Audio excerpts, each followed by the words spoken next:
कोणाला काही विचारायचं किंवा काही बोलायचं असेल तर वी कॅन.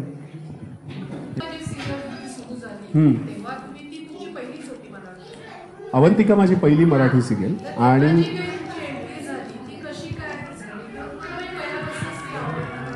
ॲक्च्युली मी खरं जे स्कूल ऑफ आर्टचा स्टुडंट होतो आणि पेंटिंगमध्ये माझा जास्त इंटरेस्ट होता. पण ते करता करता इंटर कॉलेज कॉम्पिटिशन्स किंवा सत्यदेव दुबे नावाचे मोठे ट्रेनर किंवा कोच आहेत त्यांच्याच बरोबर मी 3 वर्ष 4 वर्ष थिएटर केलं. ते करता करता श्याम बेनेगल आणि गोविंद नेहलानी जे मास्टर फिल्म मेकर्स आहेत ते नाटक बघायला यायचे आणि त्यांनी मला पहिला हिंदी सिनेमा मला मिळाला मम्मो नावाचा, जो त्यात फरीदा जलाल आणि सुरेखा सिकरी आणि त्याला नॅशनल अवॉर्ड मिळाला होता. तर त्या मम्मोमध्ये मला एक चांगला कॅरेक्टर रोल मिळाला. ती माझी पहिली फिल्म, त्यामुळे हिंदीमधनं सुरुवात झाली.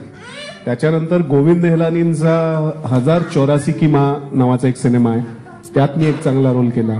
मग इस रात की सुबेनी नावाचा सुधीर मिश्रा त्यांचा सिनेमा केला. मग शूल म्हणून एक सिनेमा झाला राम गोपाल वर्मा प्रोडक्शन्स, तिकडे झालं. आणि त्याचबरोबर माझं हिंदी सिरियल आणि हिंदी टेलिव्हिजन चालू होतं. मराठीमध्ये एकतर सिनेमे ते त्यावेळेला फार विनोदी आणि असे सिनेमे व्हायचे, त्यामुळे तिथे काही मला नाही वाटत मला मराठी सिनेमात जागा होती त्यावेळेला.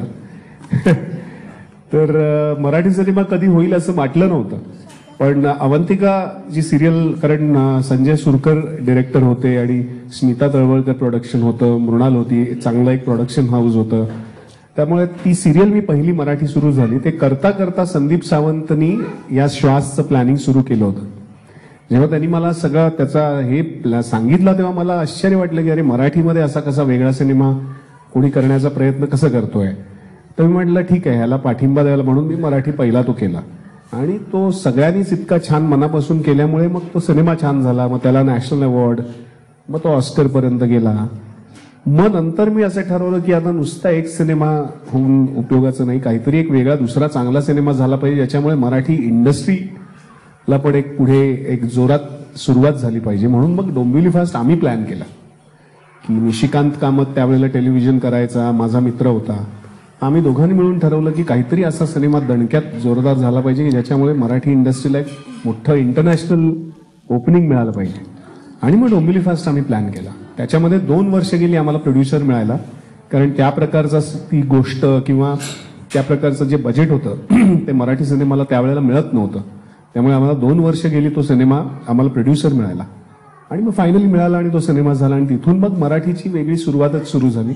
आणि आज मराठीमध्ये खूप छान वेगवेगळे विषय होत आहेत, वेगवेगळे तरुण दिग्दर्शक येत आहेत, खूप तरुण ऍक्टर्स येत आहेत, खूप छान एक मराठी इंडस्ट्री.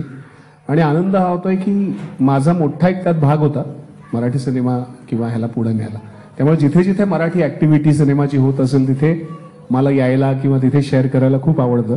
त्यामुळे राजीव हा एक फारच मोठा त्याचा एक त्यातला हे आहे की त्यांनी एक मोठा फेस्टिवल आधी केला मराठीचा. आत्ता एवढं मराठी सिनेमा तुम्ही पण खरंच म्हणजे वेगवेगळ्या भागातून तुम्ही येता आणि हे करता, पण मराठीला जर असं मिळालं तर काय होतं की नाहीतर महाराष्ट्रापुरताच मराठी सिनेमा राहतो. त्यामुळे इकॉनॉमिकली त्याचं मोठं होत नाही, मग त्याचे बजेट्स पण मोठे होत नाही, कारण काय महाराष्ट्रापुरताच तो दिसतो. हिंदीला जसं आज इंटरनॅशनल ओपनिंग मिळतं की एकाच वेळेला पहिल्याच शुक्रवारी तो साऊथ आफ्रिकेला लागतो, तो दुबईला लागतो, तो इकडे लागतो. आणि दुर्दैवाने तमिळ सिनेमे लागतात, पण मराठीला अजून इंटरनॅशनल ओपनिंग नाहीये. तर राजीवच्या ह्या सगळ्या मिशननी जर साऊथ आफ्रिकेमध्ये ह्याला रिलीजचं हे मिळालं तर फारच म्हणजे कुठेतरी आपण एका वेगळ्या लेवलला जाऊ.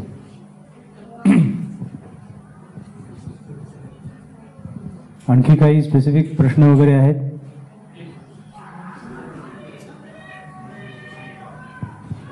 एनिवे मला असं वाटतं सिनेमा एन्जॉय करा. प्रेमसूत्र हा एक परत मी जसं तुम्ही मला म्हणालात की माझी इमेज श्वास, डोंबिवली फास्ट अशी वगैरे आहे, मे बी मधले काही सिनेमे तुम्ही पाहिले नसेल, पण मला असं वाटतं अंकगणित आनंदाचा एक सिनेमा येऊन गेला, जो छान एक लहान मुलगा आणि बापाची गोष्ट होती. किंवा इनफॅक्ट म्हणून गैर वेगळा, कारण काय होतं की जसा आम्ही डोंबिवली फास्ट डिझाईन केला तसा वेगवेगळ्या प्रकारचे सिनेमे आपल्या ह्याच्यात व्हायला पाहिजे, म्हणून विषयासकट मी वेगळं काहीतरी नवीन आणायचा प्रयत्न करतो, जे गैरमध्ये केलं आणि तेच प्रेमसूत्रमध्ये पण केलं की एक लव्ह स्टोरी आहे की ज्याच्यामध्ये दोन कम्प्लीट वेगळ्या कल्चरची माणसं जेव्हा एकत्र येतात आणि म्हणजे त्यातला जो हिरो आहे आनंद, मी जो काम केलाय तो खूप करिअरिस्टिक आहे. हिंदू कॉलनीत राहणारा जोशी फॅमिलीतला मध्यमवर्गीय पण कॉर्पोरेट जगातला, ज्याला कॉर्पोरेट लॅडरवरती वरती जायचंय, करिअरिस्टिक आहे. लग्न बिग्न हे होईल तेव्हा होईल वगैरे असं आहे. त्याच्या मित्रांची लग्न पण होत चालली आहेत, पण तो फोकस नाहीये त्याचा. त्याचे प्रोजेक्ट्स गोव्यामध्ये असतात, त्याची कंपनीचे माइंड्स असतात, तो तिथे असतो. एका गोवन मुलीशी ओळख होते. काही कारणामुळे त्यांच्यामध्ये असं घडतं की जवळीक येते आणि मग तिथून त्याला प्रेमाची वाट दिसते. त्याला ह्या मुलीच्या ह्यानी त्याला प्रेम एक समोर येतं. मग आता काय करायचं की आता ह्याला प्रायोरिटी द्यायची, ह्याला द्यायची, त्याला द्यायची, असा तो सगळा प्रवास आहे. आणि फायनली मग तुम्हाला म्हणजे मी एंड सांगत नाही, तुम्ही बघा.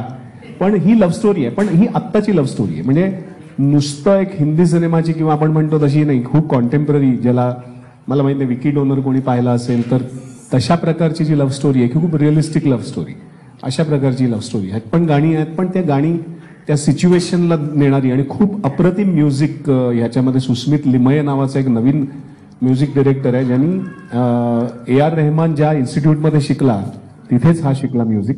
त्याचा हा पहिला इनफॅक्ट दुसरा, पहिला त्यांनी अजिंक्य केला आमच्याच बरोबर. हा दुसरा सिनेमा आहे, पण ह्याच्यामधली गाणी अप्रतिम आहेत. आणि ह्याच्यामध्ये गाणी सुद्धा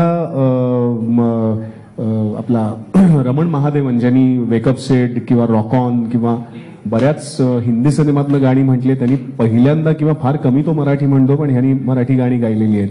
कविता आपल्या हिनी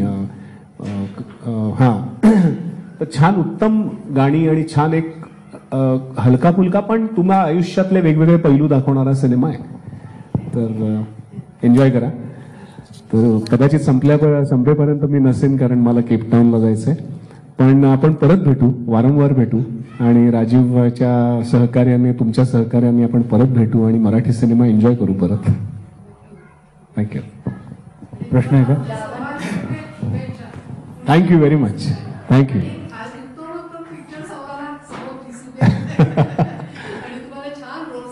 थँक्यू. थँक्यू. थँक्यू.